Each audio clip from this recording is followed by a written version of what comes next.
Do you ever find yourself stuck in a loop, replaying conversations in your head, or worrying about things that might never happen? If so, you're not alone. This is overthinking, and it can feel like your brain has a mind of its own, running a marathon you never signed up for. But that's the good news. You can learn to quiet the noise and reclaim your peace. Today, we're going to dive deep into practical, effective strategies to stop overthinking and start living more in the present moment. So, what exactly is It's more than just thinking a lot. It's when your thoughts become repetitive, unproductive, and often negative. It's analyzing a situation to the point of paralysis, or worrying about the future so much that you can't enjoy the now. This mental habit can lead to anxiety, stress, and decision fatigue.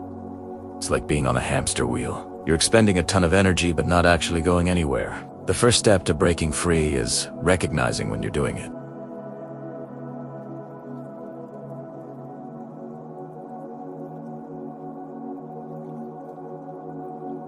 Let's start with a powerful technique: scheduling your worry time.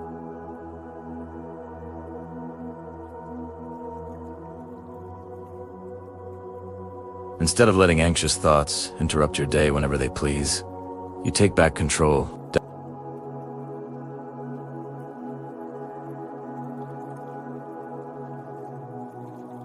When an overthinking spiral starts outside of this time, gently tell yourself, "I'll think about this during my scheduled worry time."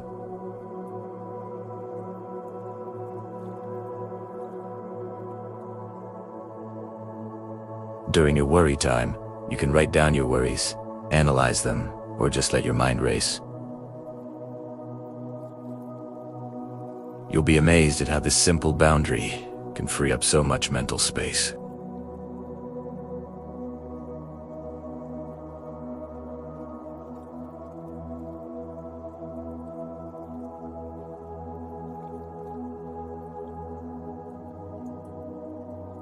It could be a brisk walk around the block, a few simple stretches, dancing to your favorite song, or even just doing some jumping jacks. The goal is to shift your focus from your head to your body. Physical activity releases endorphins, which are natural mood lifters. It also forces you to concentrate on your movements and your breath, pulling you out of the abstract world of what-ifs and grounding you firmly in the physical reality of the present moment.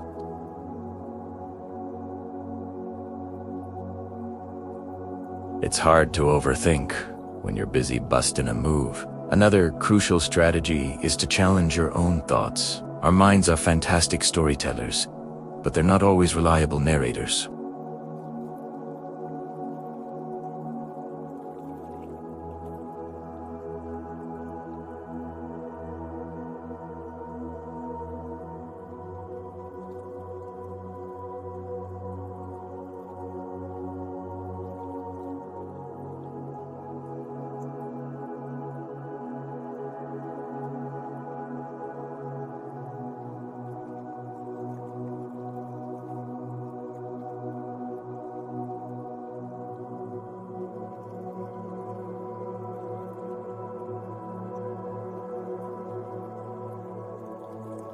You realize that thoughts are just thoughts, not undeniable truths. Let's talk about the power of mindfulness and being present.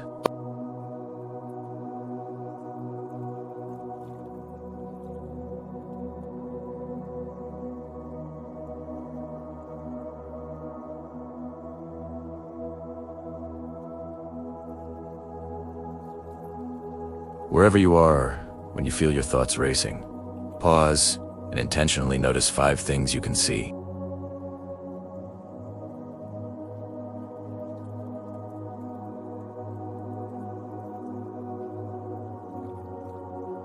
This simple exercise anchors you in your immediate environment and interrupts the cycle of It's a mental reset button that you can press anytime, anywhere. It reminds your brain that right here, right now, you are okay. Sometimes, the best way to get out of your own head is to help someone else. Shifting your focus from your own problems to the needs of others can be incredibly therapeutic. This doesn't mean you have to solve world hunger.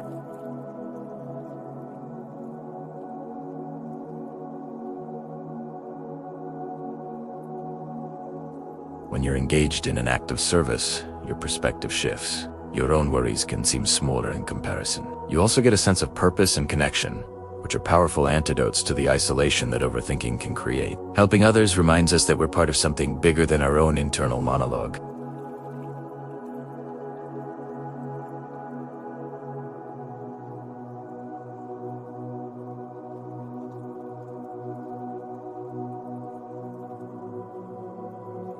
The solution. Embrace good enough. Understand that progress is better than perfection.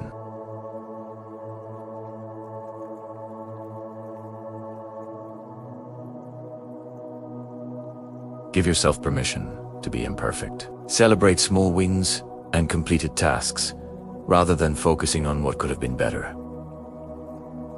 Remember, done is better than perfect. Action is the enemy of overthinking. The more you act, the less time and energy you have for getting stuck in your head.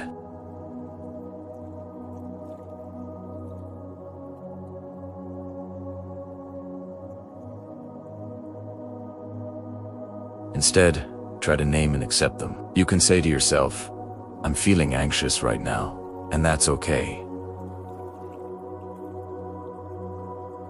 You are not your anxiety. You are someone who is experiencing anxiety. This subtle shift in language is powerful. It allows you to observe the feeling without becoming completely consumed by it.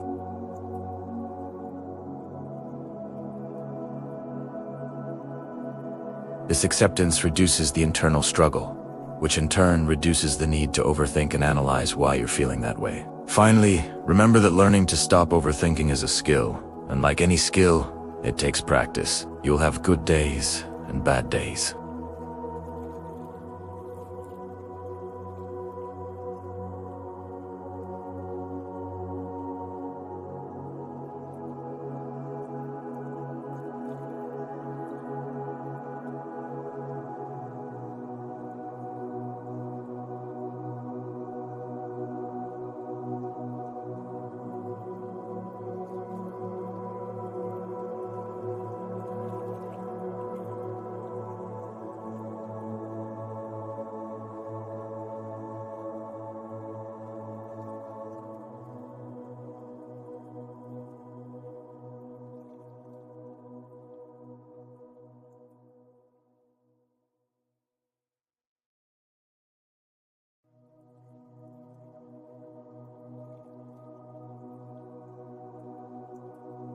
There is no shame in seeking help. It's a sign of strength. Thank you so much for spending this time with me today.